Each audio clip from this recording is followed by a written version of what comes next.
Allow me to reintroduce myself. My name is...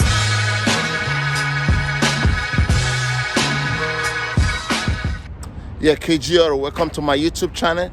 Today I'll be working on this 2014 Nissan Murano.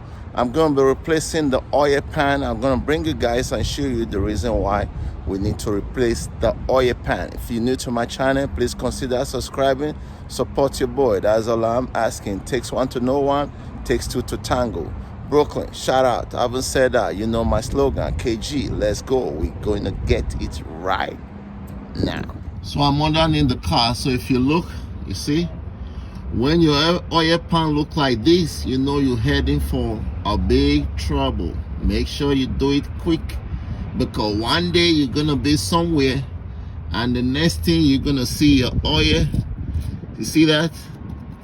That shit is rusted already. So we're gonna be replacing the pan. And this vehicle, it don't use no oil pan gasket. We're gonna use C to do that.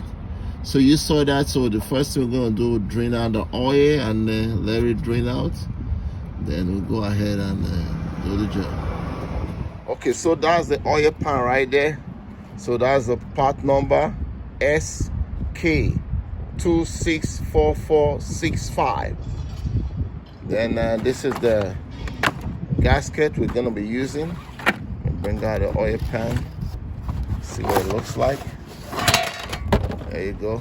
That's the ball right there. Even the part number is still written there too. So come with a draining plug, which is very good. So we're gonna go ahead and start to take off how many bolts? 1, 2, 3, 4, 5, 6, 7, 8, 9, 10. About 10 bolts, something like that. Let me go ahead and start to do my job. All right, so I slacked the bolts already. We're gonna go ahead now and start to take them off one by one. That's a tag right there.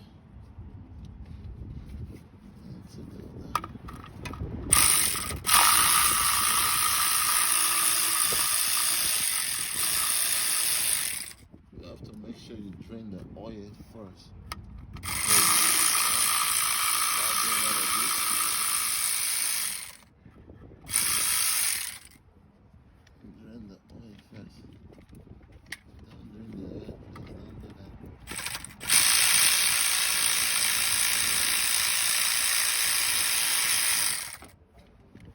Alright, so let me go ahead and take off the rest of the bolts. And we'll be back. So this thing can tend to be stubborn at times because of the glue. So just be mindful once you put you use this flat screwdriver. So like open that space, then you can get like a long pry bar like this, you know, to go in there and take off that bar. There's still some oil inside there. I didn't get everything completely out. Let's take your time. And there's still some oil. There we go. So we're gonna let that guy drip and then we're gonna do some cleaning. KG. We'll be right back. Alright, so one thing I will advise you, this job, you don't want to do it twice, you want to do it once. You see the surface, make sure you clean it very well. You see mine? See the way I clean it? I scrape it up really good.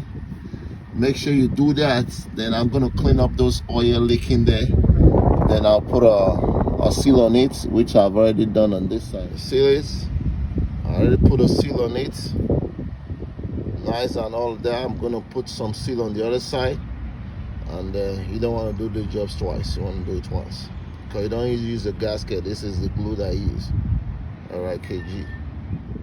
So just make sure you got all the 10 bolts first before you start running it down. As you can see, everything looks nice there. Then we're going to run it down. So I just started the car. So you have to make sure once it's started to come underneath. Take your time. Let the car idle at least, I'll say 20, if not 30 minutes. Just let it run. Then you keep checking, make sure that there is no leak.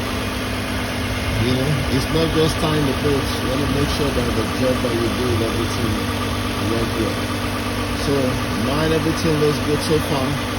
So I'm going to let it idle more, and we'll come back and check it the second time, and we'll call it. Okay. So I'm back here the second time. As you can see, no leak. Everything seems to be dry and good. So we're gonna call it. Looks good. Beautiful pan. Everything looks good. KG. So everything looks good. Everything work out well. No leakage. Car is good. No more leak. The owner is gonna be happy. I'm happy. You happy. Everybody is happy. Anyway, support your boy by subscribing and like the video. I will see you next time on my next episode. KG signing out. We are gone.